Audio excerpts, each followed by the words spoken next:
Gerakan janin itu bermacam-macam. Ada yang dia tonjok, ada yang ditendang, ada yang dia muter, ada yang dia salto, ada yang dia ngedongak ke atas. Salah satunya adalah cegukan. Cegukan itu diakibatkan adalah dari pergerakan diafragma. Diafragma itu adalah bagian yang membatasi antara rongga dada dan rongga perut. Jadi pada saat janin sudah mulai belajar bernafas, itu dia akan menelan air ketuban. Nah, dia juga bisa menghembuskan lagi tuh si air ketuban. Jadi paru-paru janin dalam kandungan itu masih terisi air. Pada saat diafragmanya bergerak, nah itu yang menyebabkan terjadinya gerakan cegukan itu. Yang mams harus perhatikan adalah apabila janinnya itu tidak bergerak. Misalnya, ada gerakan janin minimal. Gerakan janin minimal itu adalah adanya 10 gerakan janin dalam 2 jam. Pada saat pagi hari setelah mams sarapan, itu mams boleh tuh menghitung atau merasakan gerakan janin. Tetapi, frekuensi cegukan janin itu akan lebih berkurang pada saat menjelang persalinan. Karena pada saat menjelang persalinan, diharapkan persarafan janin itu sudah matang, jadi sudah bisa mengkoordinasikan nih gerakan-gerakannya.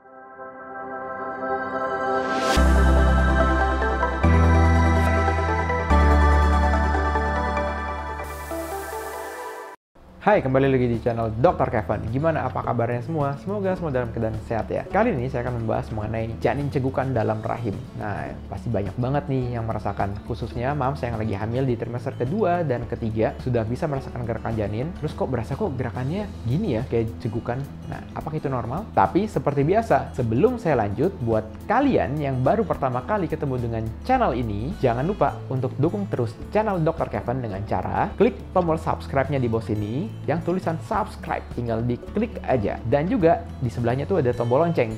Jangan lupa diklik juga supaya setiap kali ada video baru, kalian langsung dapat notifikasinya.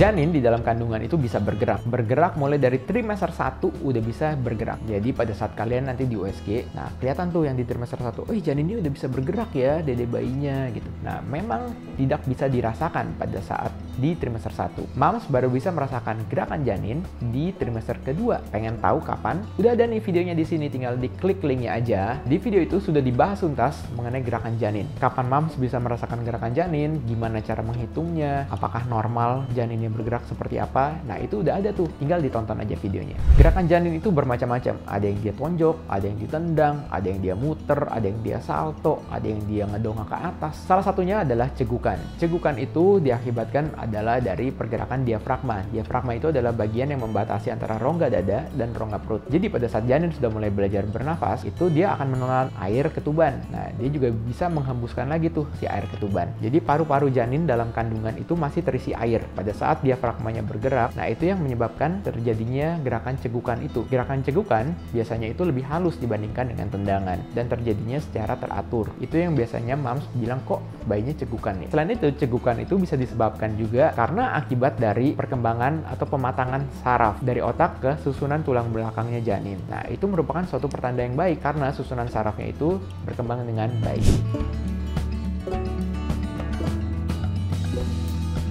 Apabila janin mengalami kekurangan oksigen atau pasokan oksigen yang dari rahim ke plasenta terus ke tali pusat sampai ke bayinya berkurang, yang terjadi adalah gerakan janinnya itu malah menjadi berkurang, bukan cegukan. Nah, gerakan janin yang berkurang itu bisa ditandai dengan jumlah gerakan yang berkurang dan juga halus atau kerasnya si gerakan. Memang pada saat kehamilan lebih dari 34 minggu ke atas, gerakan janin itu udah mulai relatif lebih halus dibandingkan dengan sebelumnya, di mana pada saat 28-30 minggu itu gerakannya masih kenceng-kencengnya. Nanti pada saat sudah menjelang persalinan, gerakannya memang akan menjadi lebih halus. Nah, itu bukan berarti janinnya itu mengalami kekurangan oksigen ya.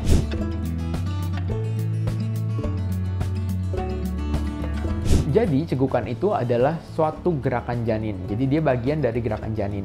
Jadi, mams tidak perlu membedakan antara gerakan cegukan dengan gerakan janin lainnya. Seperti misalnya tonjokan, tendangan, dia puter. Nah, itu tidak perlu dibedakan dengan cegukan. Karena cegukan sendiri itu adalah merupakan bagian dari gerakan janin. Yang mams harus perhatikan adalah apabila janinnya itu tidak bergerak. Misalnya, ada gerakan janin minimal. Gerakan janin minimal itu adalah adanya 10 gerakan janin dalam 2 jam. Pada saat pagi hari setelah mams sarapan, itu mams Moms boleh tuh menghitung atau merasakan gerakan janin. Nah, untuk mengetahui janin sehat atau tidak di dalam kandungan, sudah ada videonya, tinggal klik linknya aja di sini ya. Jadi di video itu juga sudah dibahas ciri-ciri janin sehat dalam kandungan itu seperti apa. Selama janinnya bergerak aktif, Moms tidak perlu khawatir. Nah, apabila Moms menghitung gerakan janinnya kok kurang ya dari 10 kali dalam 2 jam, Moms boleh menghitungnya lagi, menambah waktunya sampai 12 jam berikutnya. Apabila masih kurang dari 10 kali gerakan, pada saat itulah Moms harus segera waspada dan periksakan diri Moms segera ya.